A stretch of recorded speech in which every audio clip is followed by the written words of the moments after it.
Big பாஸ்ல இன்னைக்கு எபிசோடுக்கான first ப்ரோமோல வெளியில போனா எந்த நபர் கூட நீங்க கான்டாக்ட் கூட வச்சுக்க மாட்டீங்க அப்படின்னு கேக்குறாங்க. அதுக்கு விக்ரம் வந்து திவ்யாவை சொல்றாரு, எனக்கு அவங்களுக்கு ஆரம்பத்துல இருந்தே சிங்கே ஆகல அப்படிங்கிற மாதிரி சொல்றாரு. நீ என்னடா திவ்யாவை சொல்றது, நான் ஒன்ன சொல்றேன் பாருடா அப்படின்னு சொல்லி வியானா விக்ரம சொல்றாங்க. இப்படி தடவி கொடுத்து பின்னாடி பேசிட்டு முன்னுக்கு வந்தல நினைக்கிறேன், இவர மாதிரி ஆட்கள் வாழ்க்கையில இருந்தா வெளி உலக வாழ்க்கைக்கு அவ்வளவு நல்லது இல்லை அப்படின்ற மாதிரி சொல்றாங்க.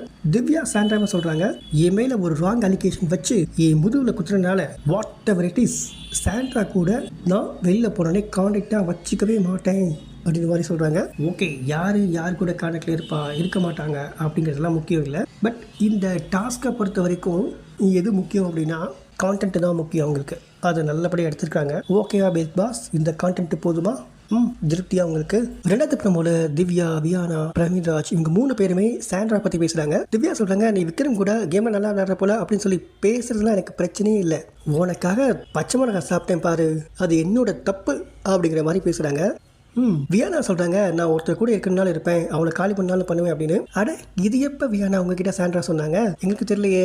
அடுத்து வியானா சாண்ட்ரா பத்தி இன்னொன்னு சொல்றாங்க, உனக்கு மட்டும் குழந்தை ஹஸ்பண்ட் அப்படின்னா நாங்களாம் அனாதையா அப்படிங்கிற மாதிரி சொல்றாங்க. திவ்யா சொல்றாங்க, இந்த கார் ஆக்சிடென்ட் கூட டிராமாவா இருக்குன்னு தோணுது, உண்மையா இருந்தாலும் என்னால பிலீவ் பண்ண முடியல அப்படின்னு சொல்றாங்க. ஒருத்தர் ட்ரிகர் ஆகுவாங்க அப்படின்னு தெரிஞ்சு அவங்க முதுகுல குத்துறையே அப்படின்னா நீ யாரு அப்படிங்கிற மாதிரி கேக்குறாங்க. ஏன் திவ்யா, நீங்க யாரு முதுகுல குத்துனதே இல்லையா, மத்தவங்க தான் உங்க முதுகுல குத்துனாங்களா? ரொம்ப நல்லா இருக்கீங்க சொல்றது.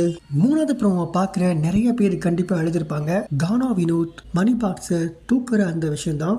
அரோரா சொல்றாங்க, நான் அந்த பெட்டி எடுக்க போறேன் அப்படின்னு. வினோத் உடனே அந்த பெட்டி எடுத்துட்டு பாஸ் கானா வினோத் அப்படின்னு சொன்ன உடனே எல்லாருமே அப்படி ஷாக் ஆகுறாங்க. குறிப்பா திவ்யா, வியானா, பிரவீன்ராஜ், கெமி எல்லாமே அழுறாங்க. வினோத் சொல்றாரு, நான் பட்ட கஷ்டத்துக்கு இது போதும் அப்படின்னு. வினோத் அழும்போது திவ்யா நீ அழக்கூடாது அப்படின்னு சொல்றாங்க. வியானா ஒன் அப்படின்னு சொல்றாங்க. இதெல்லாம் பார்த்துட்டு அப்படி பிக் பாஸ் சொல்றாரு, யார் என்ன சொன்னாலும் வினோத் யூ வெல் பிளேட் அப்படின்னு. வினோத் அப்படியே உடஞ்சு அழுறாரு. I love you too Vinod அப்படின்னு சொல்லும் போது அந்த பிக் பாஸ் சொல்லும் போது அவ்வளோ அழகா இருக்கு கேட்கறதுக்கு. இந்த லட்சங்கள் கோடிகளாக மாறக்கூடிய நாள் ரொம்ப தூரத்தில் இல்லை அப்படின்னு பிக் பாஸ் சொல்லும்போது கேட்கறதுக்கு அவ்வளோ அழகா இருக்கு.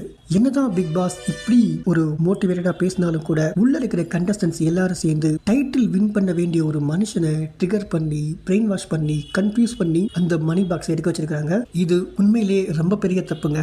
இப்ப எல்லாத்துக்குமே ஒரு மிகப்பெரிய வருத்தம், கானா வினோத் இந்த மாதிரி ஒரு டைட்டில் வின் பண்ண வேண்டிய நேரத்தில் மணி பாக்ஸ் எடுத்துட்டு போறாரு அப்படின்னு. ஸோ இது ஒரு பிக் பாஸ் வரலாற்றிலேயே நடக்காத ஒரு சம்பவம்னு சொல்லலாம். இந்த விஷயத்தை பார்க்கும்போது நம்ம எல்லாத்துக்குமே ரொம்பவே கஷ்டமா இருக்கு. எது எப்படி இருந்தாலும் நடக்க வேண்டியது எதுவோ அதான நடக்கும். இந்த வீடியோ பிடிச்சிருந்தா லைக் பண்ணுங்க, உங்க ஃப்ரெண்ட்ஸ் அண்ட் ஃபேமிலிக்கு ஷேர் பண்ணுங்க.